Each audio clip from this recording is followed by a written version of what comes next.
Okay, it's going to be a review of WrestleMania 41, and this is just going to be night one. And we get CM Punk in the main event. So because of this, you get, Gunther actually taking on Jey Uso to open up the show for the world title. Shades of Alberto Del Rio right here. But, Gunther and Jey Uso. All right, a couple of things here, man. All right, so Jey Uso actually defeats Gunther. It goes about 15 minutes. It was an okay match. I mean, it was pretty much the same formula as the Saturday night's main event match. I thought it was a good way to start off the show. Not exactly an incredibly hot crowd. I think there's a couple of things working against, the crowd reaction for the show. I think it's during a holiday weekend, and it's West Coast, so it's very, very early. It didn't have like a primetime feel. I think until you get to the main event, but with Jey Uso and Gunther, I think they did the right decision by having Jey win.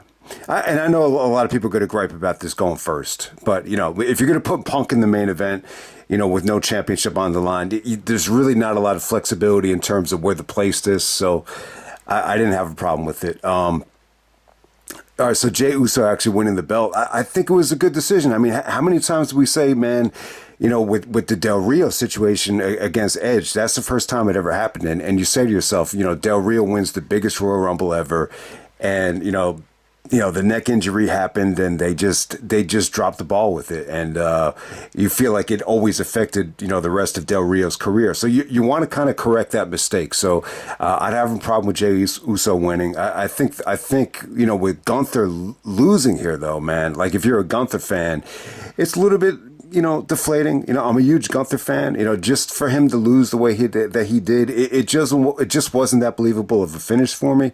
Good match while it lasted though. I thought they did some good stuff. The highlight of the match would actually be, Jey was actually going for like a torpedo, through the ropes.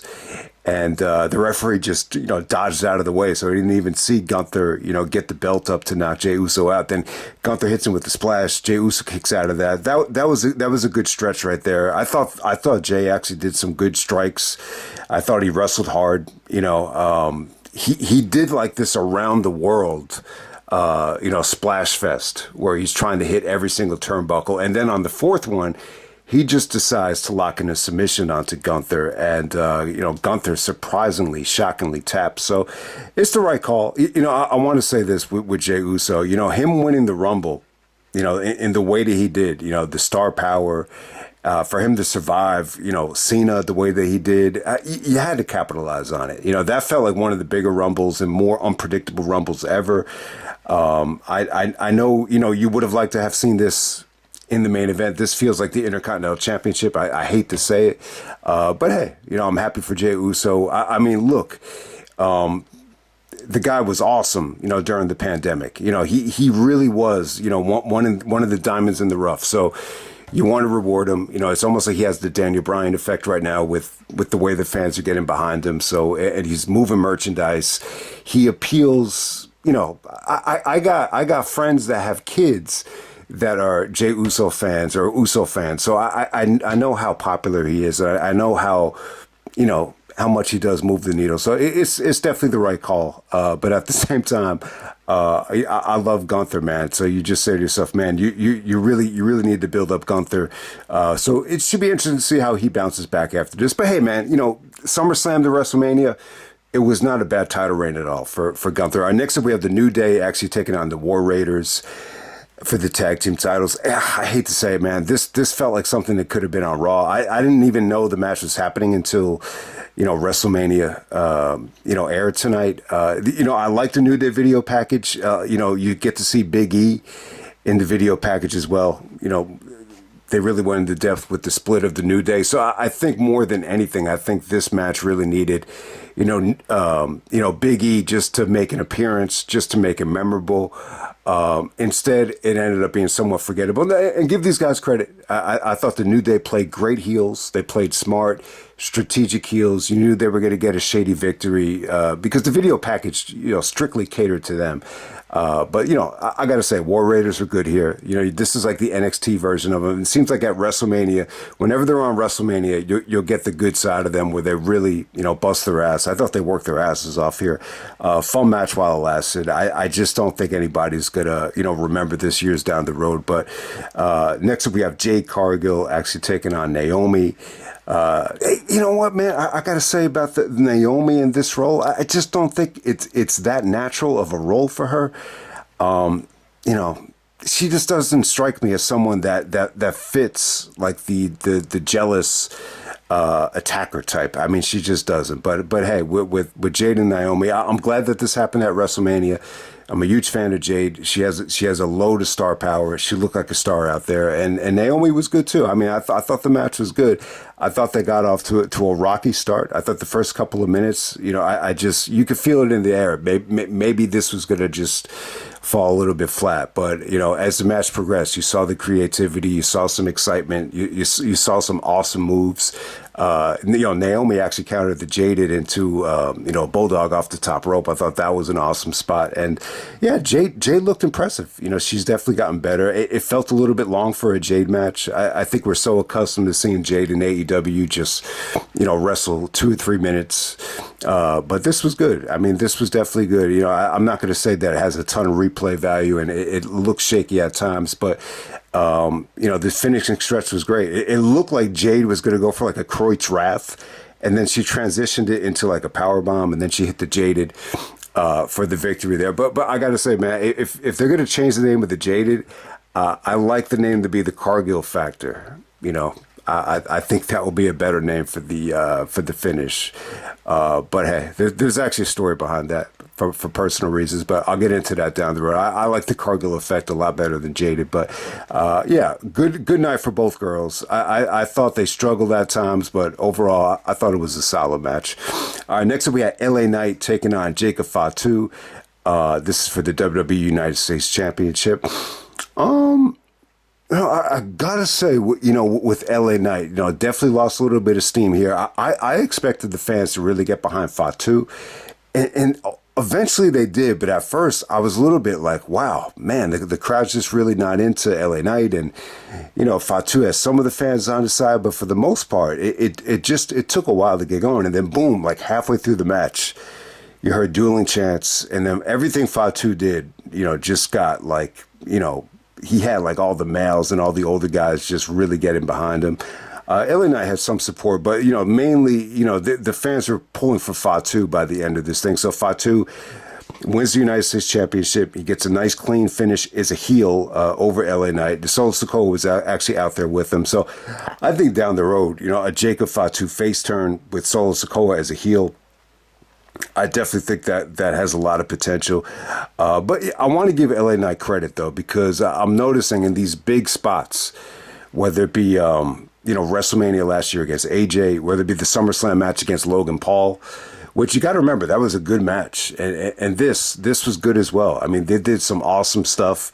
The running avalanche, Falcon Arrow from LA Knight came off great. There was an awesome moonsault into the Blood Force Trauma from LA Knight that came off awesome. I mean, the fans went crazy for that. And then Fatu just kind of, once he got the momentum back, he didn't let go and he just did his thing. And, once again, Michael Cole is bringing up the fact that he's been in jail and he's been sleeping on mattresses. And, I think sometimes when that happens to you, it brings out like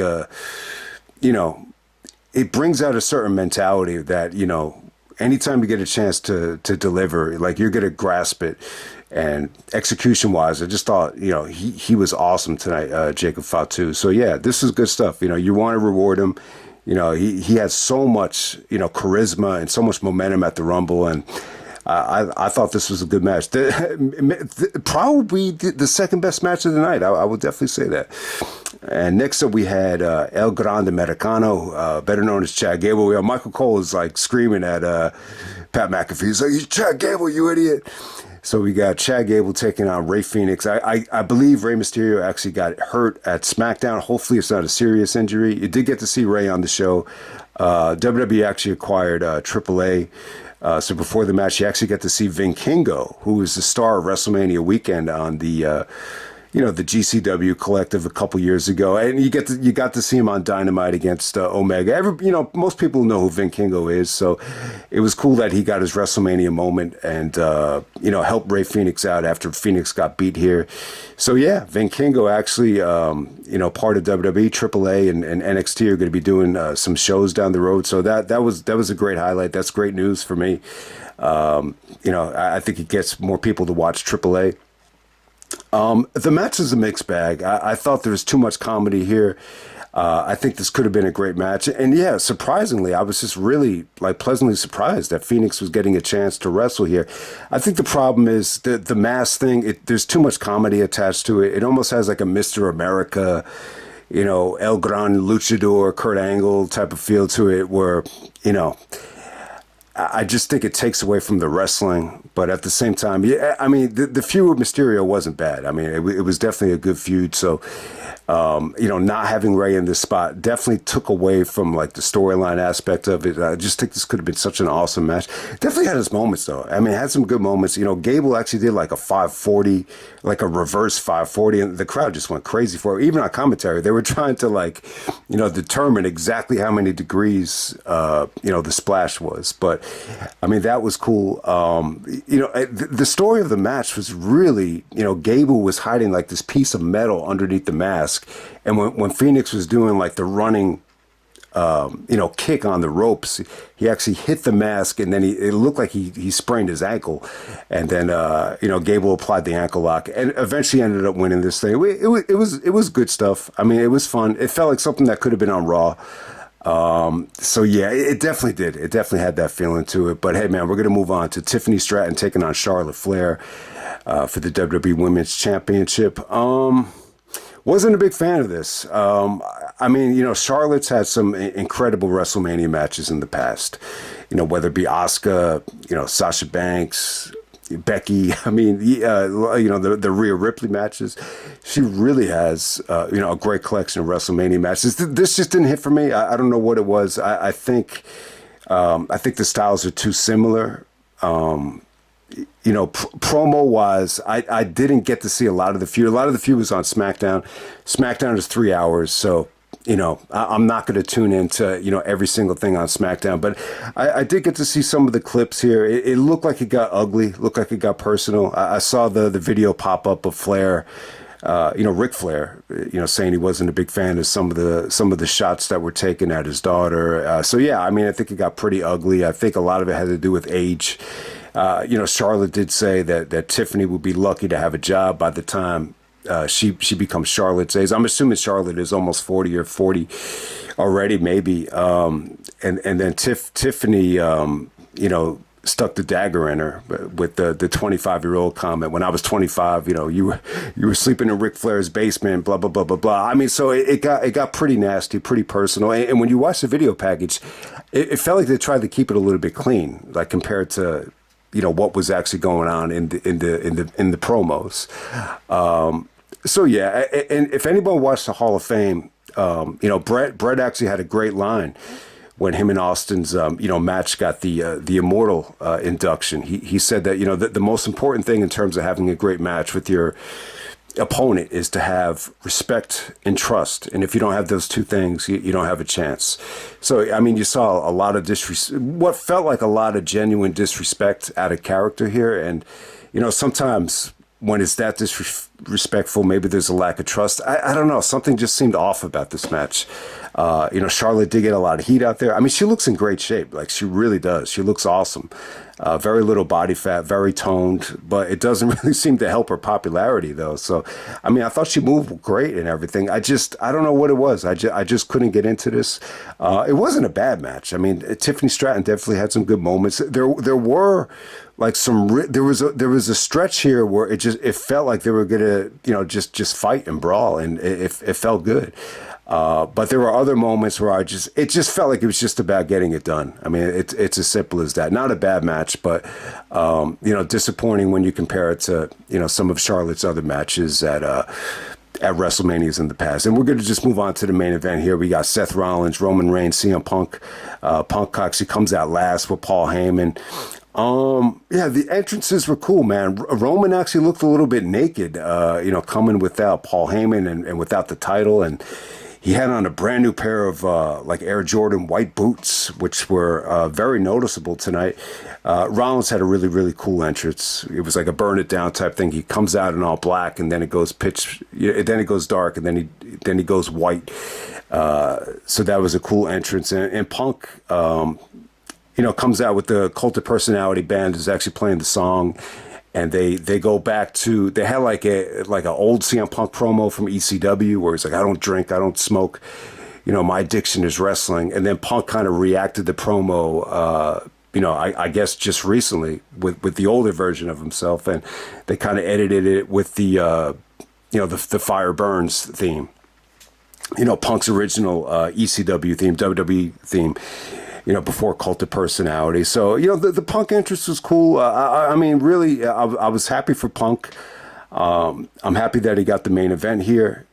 Just look at it like this. I know some people are going to, use the fact that Punk missed 10 years and, the run with AEW was a flop. So why the fuck does Punk deserve the main event WrestleMania?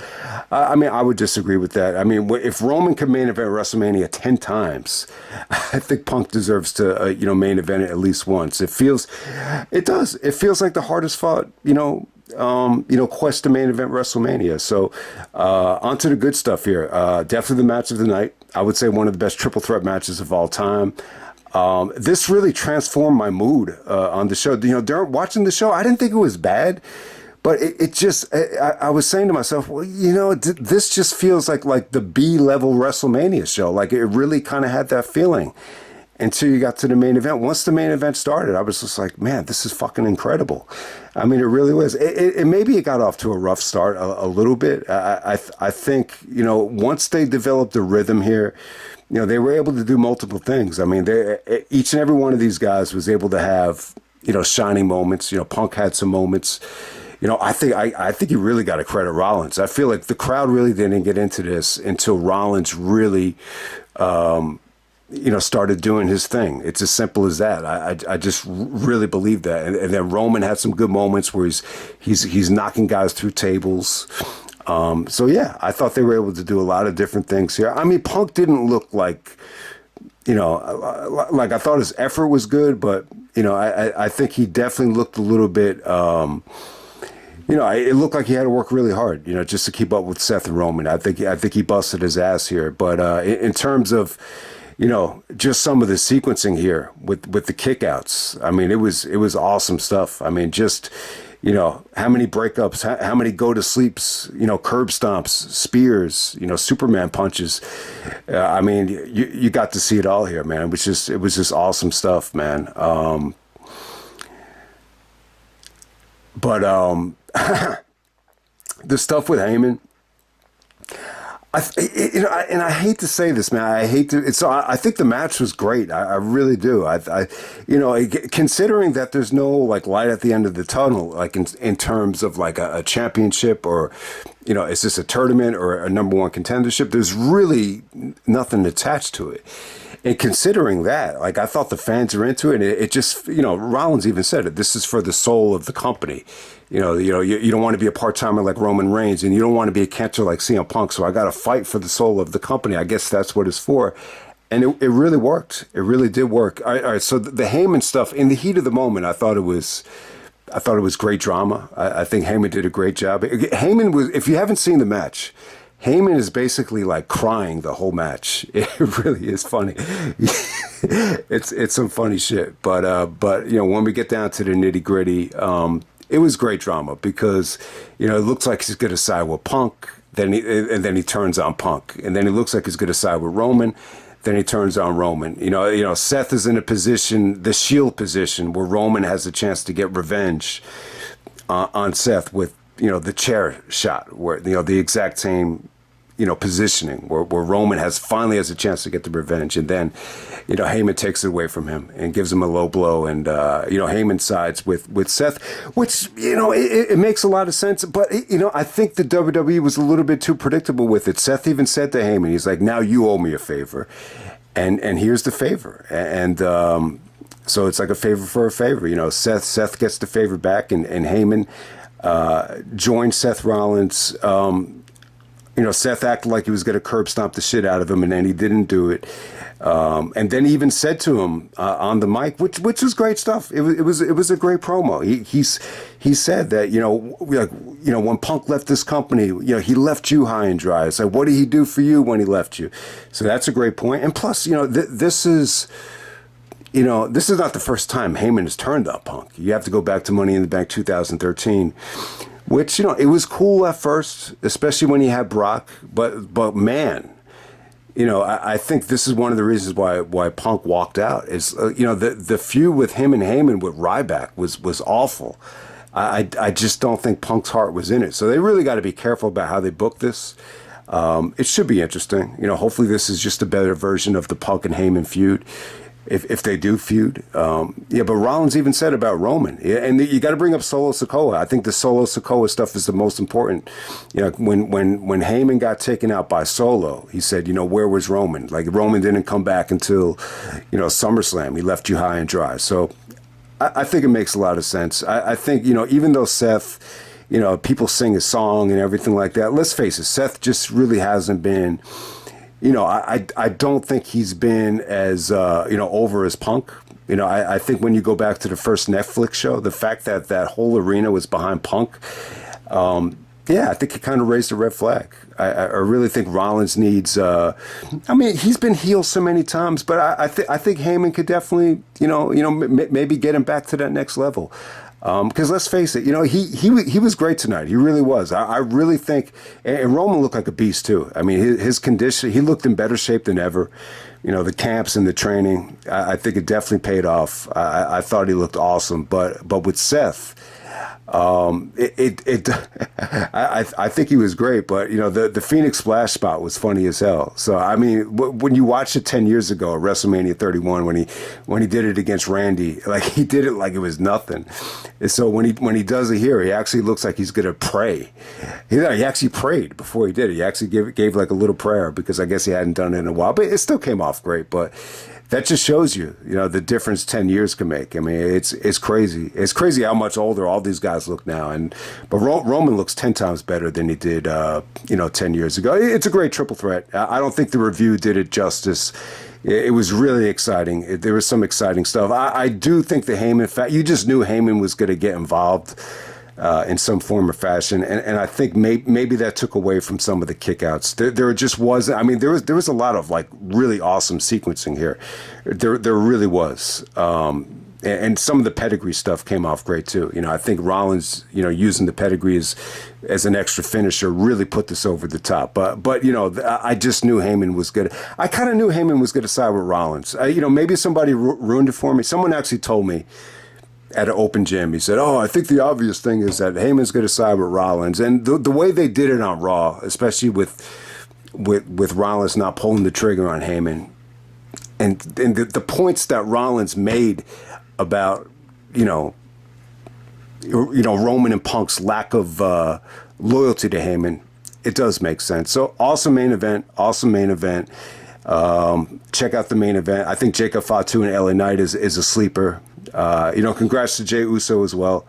You got to keep. I just think the important thing is, before you shit on the Jey Uso title win, I think we got to remember, he won the Royal Rumble, and it felt like a bigger Royal Rumble than some of the other ones we've seen in the past, and you want to reward Jey too. Like for as much criticism, I know this is going to take a shitload of criticism, because it goes on first, and there's no way you can't think about like Del Rio's situation. So I know there's going to be mixed feelings on it, but yeah, great main event. The rest of the show was it was okay. But let me just end it right there.